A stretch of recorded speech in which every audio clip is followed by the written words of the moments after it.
Once again, very good afternoon, dear student. Now you come to know the beginning events of the French Revolution.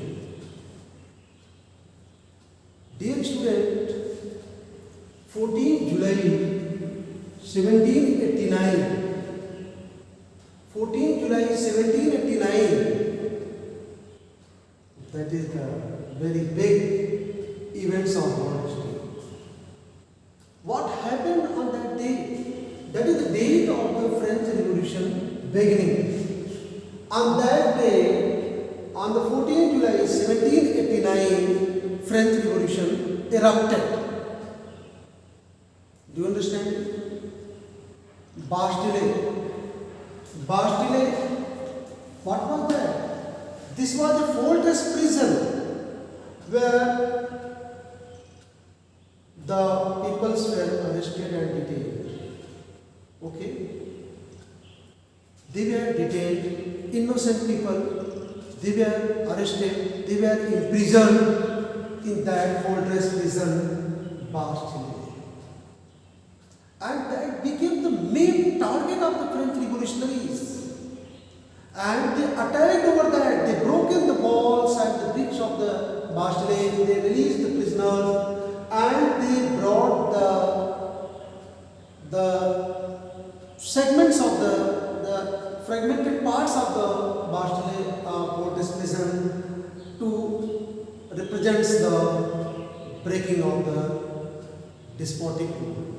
Bastille was stormed, and Paris was also excited, and finally the events that is spread in the rural part of the France. Okay. Overall,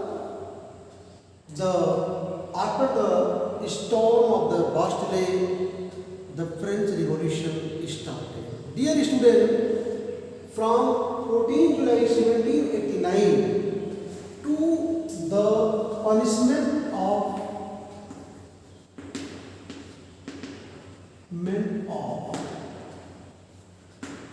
King in 1792.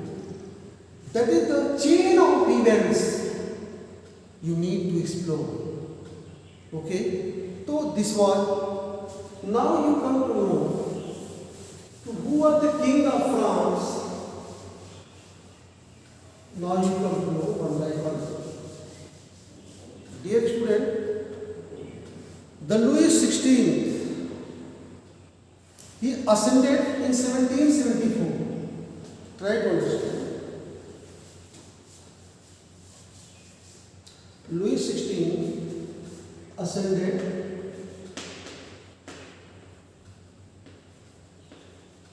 in 1774. He was in age of 20. When Louis XVI became the king of France, what was the contemporary condition? First, treasury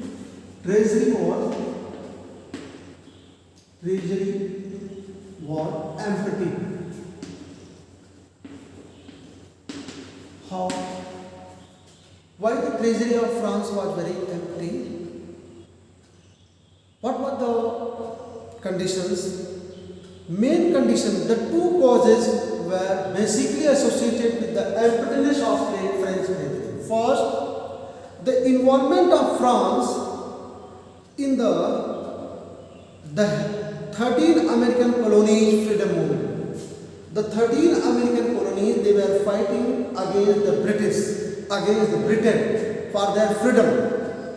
And Britain was the enemy of the France also. To humiliate, to make weak the Britain, to surround the Britain in difficulty, to defy the enemy of the France, this was the big opportunity to the French army. That's why the French army helped to the 13 American colonies in their freedom movement. But in that task, the French treasury, the French economy got worse hit. First thing, the French currency badly drained in that task. Second, extravagant activities.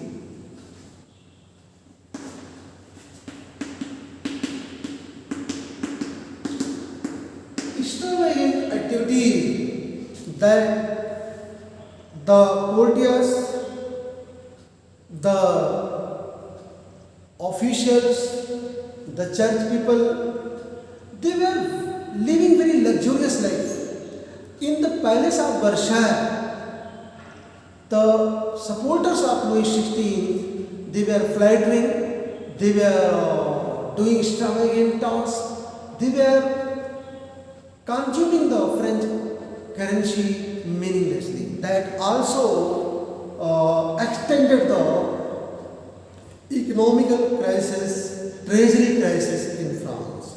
So, student, this was the conditions that Louis XVI, he was the king of France, and when he became the king of France, the economy of France in doldrums. Okay, that in a very big difficulty. But one day this economical crisis was not sufficient to understand the cause of French Revolution. To understand the main cause of the French Revolution, let us explore how French society was there in late 18th century. In late 18th century, what were the conditions of French society? The French society during the late 18th century. Do you understand it? French society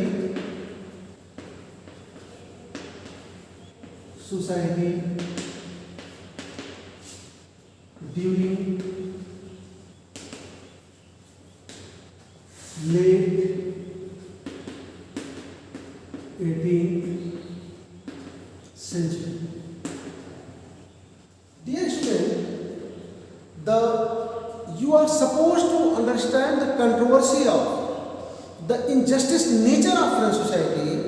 French society was categorized in three stages. Try to understand.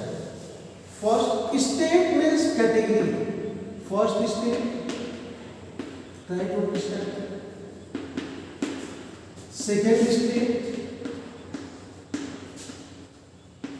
State means category. And third state. Try to understand. In first state, mainly, who were there? Clergy.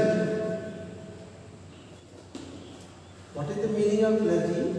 The persons who were involved in the church activity, in the worshipping activity, in the rituality, they were known mainly clergy. They were the church people, and they were living very sprawling and luxurious life, but they had no any dues. Similarly, nobility. Second state, nobility. What did they do? Nobility means the king and his supporters. The ruling class of the France, the feudal people of the France, they were the part of nobility. They were also students. And in third states, who were basically third state, big businessmen, peasants, artisans,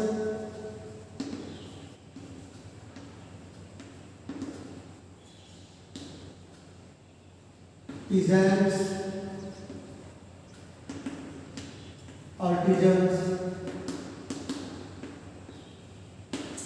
landless, laborers.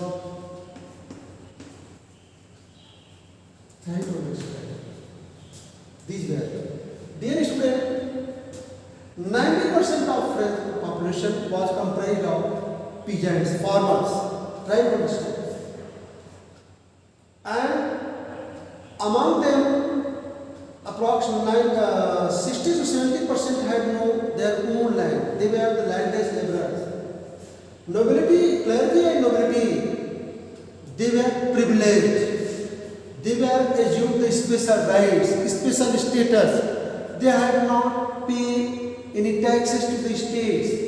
Even the different types of the taxes, tithe, tally, like that. Direct tithe, these were the types of tax that were levied by the church. This was direct tax that was levied by the state. So all the things, all the due, all the givings that was shifted to whom? Third states. A third states, there are two subparts: businessmen, peasants, businessmen, lawyers, intellectuals. They were middle class. Peasants, artisans, landless laborers, they were lower class. So student, if you study this categorization of French society, you can feel that society was totally against equality. That society that was giving the privileges to the clergy and nobility, they were the parasites of the third states. So if you study this categorization of society, you can imagine how they were suppressive against them and how they became finally unhappy and they started revolution against the suppressive and despotic rule of France. Dear student, thank you very much. In further video, I will once again explain before you how the conditions became very worse.